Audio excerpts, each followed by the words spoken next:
Awesome.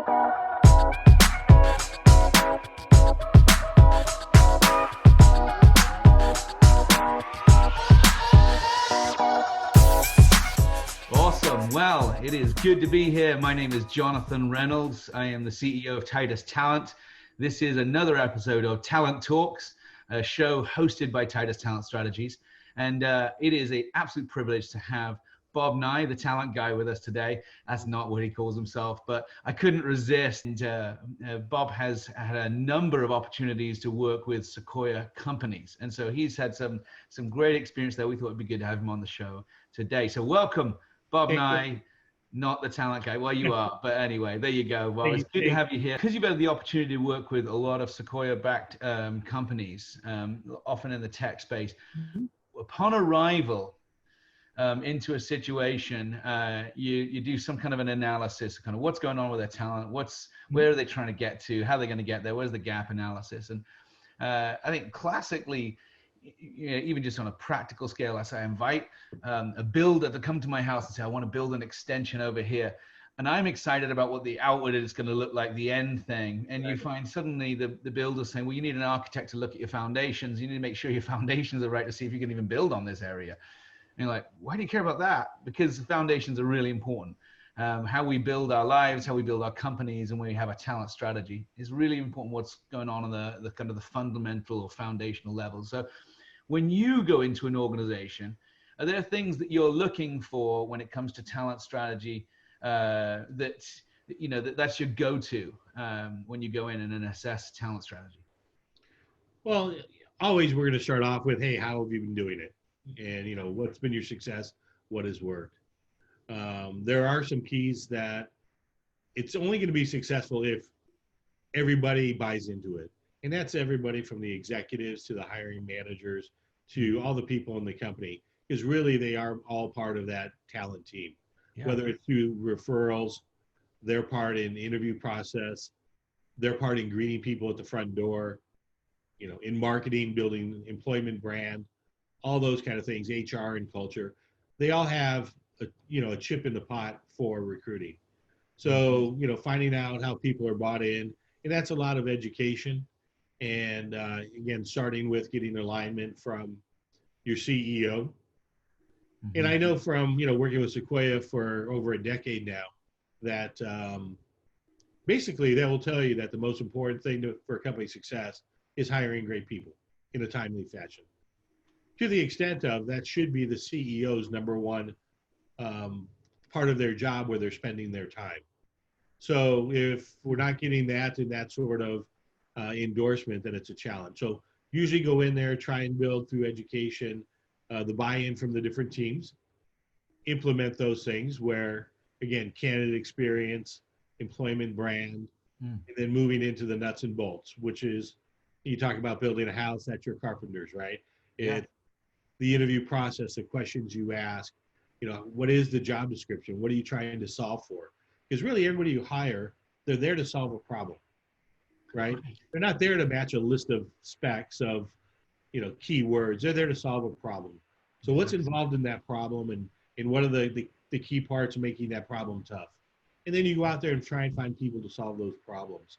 So you have to deal with what questions we're going to ask, who asks those questions, who asks the culture questions, how do you actually gather feedback, but then interpret it. Because if, let's just say you went on a rating system, you may have one person that gives everybody 5s on a scale of 1 to 5, and then there's one person who never gives more than a 3.5. Right. Well, a 3.5 from that person is more impactful than a 5 from somebody who always gives a 5. So you have to be able to get through that. And then, the bottom line is the packages is it has to be fast. It has to be timely. That way you keep the emotion of the candidate high, the interest high. You're able to hopefully eliminate some of the competition from the market. And you're going to get the job filled. So those are the kind of things that in the first, month or so that, you're going to try and make sure that you have that foundation built to move forward. Yeah, I love that. That's great. I think you're hitting on a couple of things which are challenging probably for a lot of the listeners right now is when A players and top performers, whatever you want to call them, superstars, rock stars, make career moves. They go to solve a problem that they believe they can solve, and it's got to be some kind of a challenge. Many a job description. I need an engineer for this. I need a developer for this, and it doesn't come with this problem. It's just here's a match. Here's the job description. Here's the resume. Oh my gosh, it's a 96% word match. Like woo. But because superstars go in to save the day, what is the save the day aspect for the role? And I think that is something that we've talked about before, just around pitfalls of hiring managers, pitfalls of talent strategy. What are some of the typical? I mean, that's a great one there you already brought up, where job descriptions don't really describe the challenge or the problem. But what other pitfalls have you seen, common or uncommon?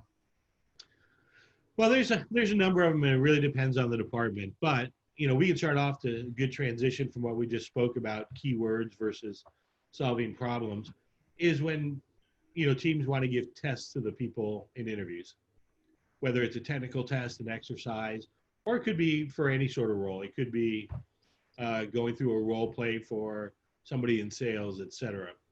What you have to do is certainly make sure that they have the data to do well and prep. And it also has to be fair. So it should be a question that is more specific to the candidate's experience, as opposed to you having a real tricky question that you like to ask everybody, right? Right. Because you can have your star who's going to be a 10x performer that may have no bearing at all on that tricky question you have. Yeah. Versus somebody who had that like 4 times in a textbook in college, who's going to answer it well.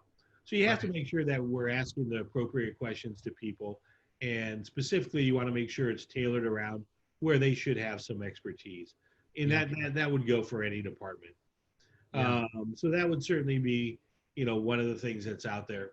Another is just managers who feel their part of it is just to receive the resumes. They really need to champion their role within the organization and within their team for referrals. And that's really one of the other key successes in terms of hiring is, trying to have at least 30%, hopefully higher in terms of referrals.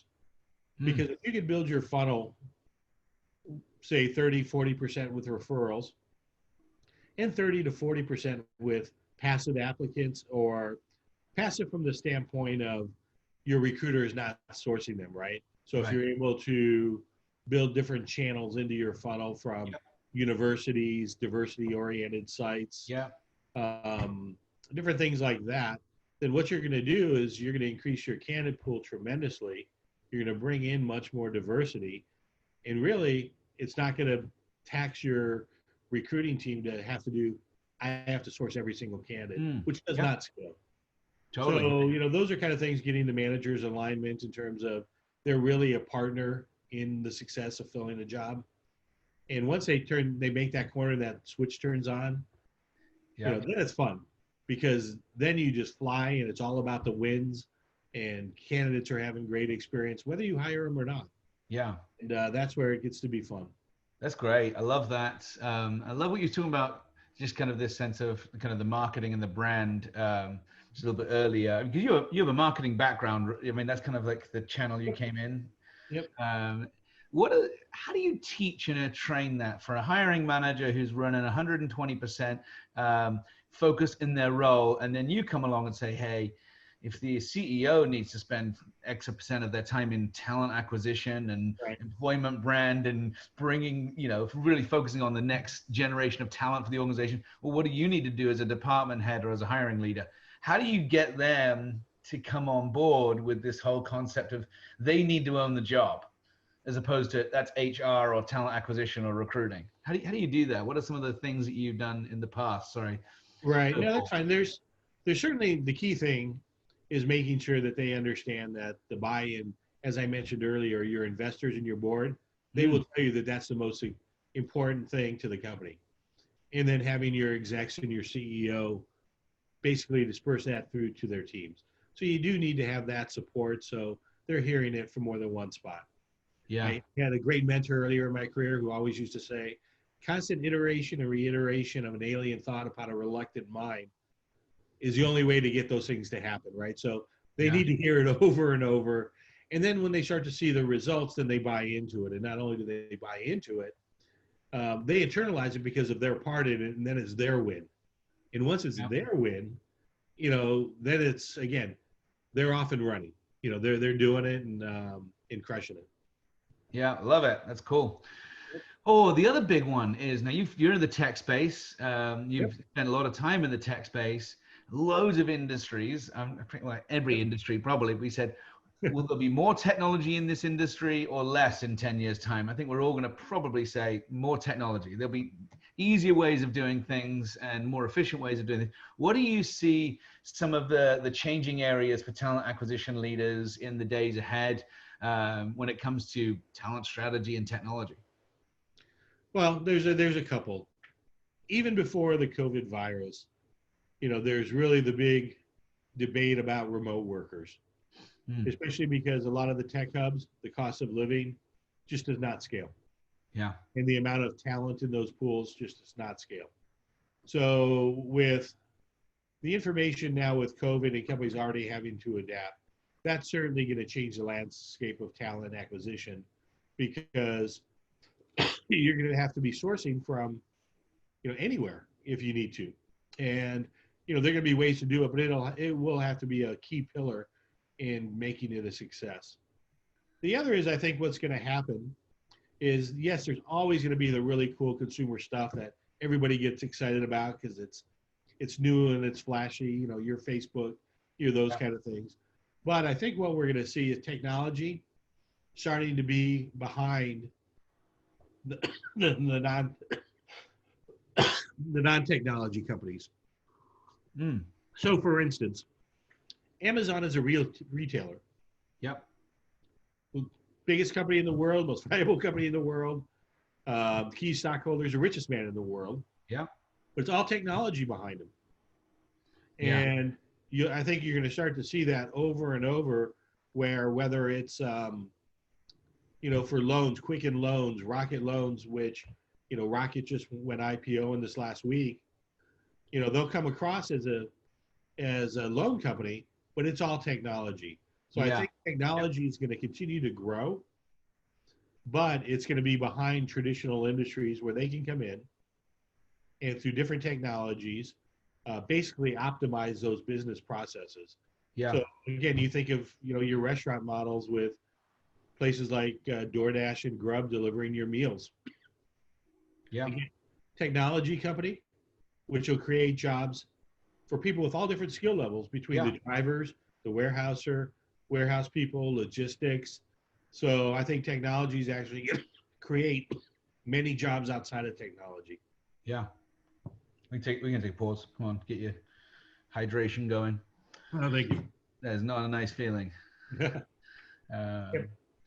That's great. Now, one of these things I think is really fascinating because we're in the people business. One side, we're Amazon, you're a technology company.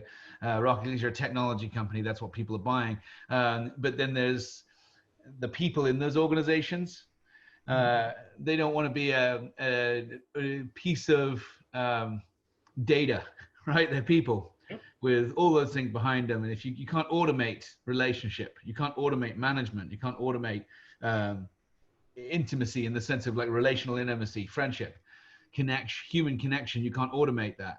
Although with AI, there's a whole bunch that can be, hey, my phone suddenly pings and tells me that my wife, my significant other, has been Googling these types of things. And I didn't know she was looking to go on vacation somewhere, Oh, wow. It's pinging me like, hey, if you say this, it'll unlock that. I'm like, wow, all of this technology helping that. But then there's also something where they're going, whoa, don't automate me. I want to be the relational, So, those are some of the interesting dynamics of AI and the future of technology when it comes on the side of people interaction and automation of relationships.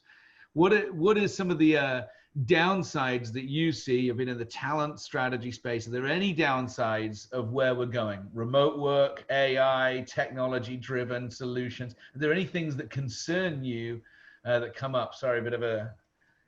No, that's okay. Yeah.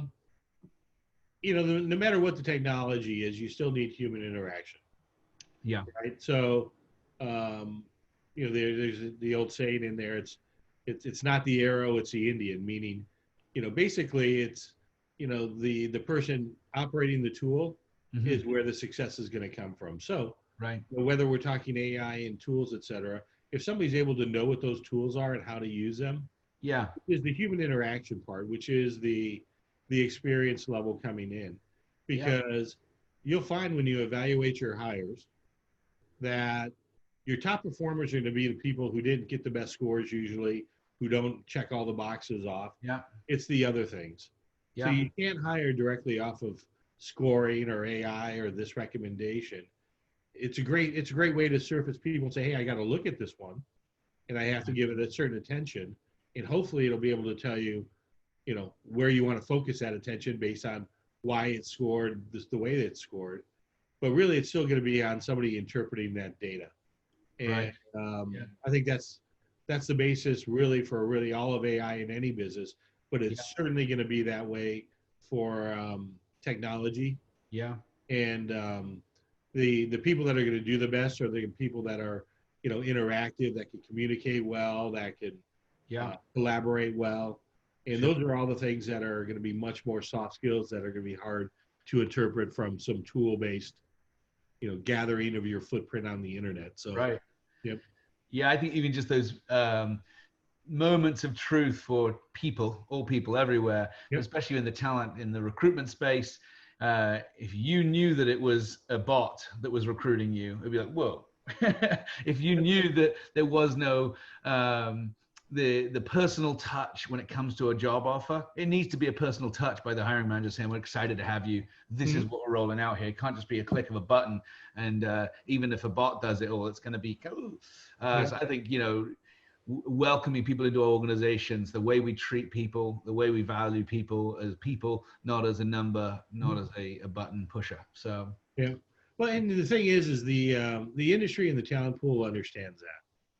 right. So, for instance, I'll give you an example. I would average to say, if you looked at people coming out of school, they're going to have more buzzwords on their resume that will be picked up by bots than your best players that are experienced and they're your 10x producers. They're going to have less. So basically, the bots can identify those people early in their career, new grads, as better fits than your top performers. Period. Yeah, totally. You're right. You're right. Future of talent. It is fascinating. Bob Nigh, it is good to have you here. Thank you for sharing some of your wisdom, your insight, experience. As a talent strategy company, we exist to equip companies out there to make the best attraction, hiring, engagement, development decisions so that they can meet their people and performance objectives. We all have objectives. We all have goals in life, and as Titus Talent, we want to help you get there. But this today was, hopefully you pulled out some gems from Bob and able to apply those to your talent strategy.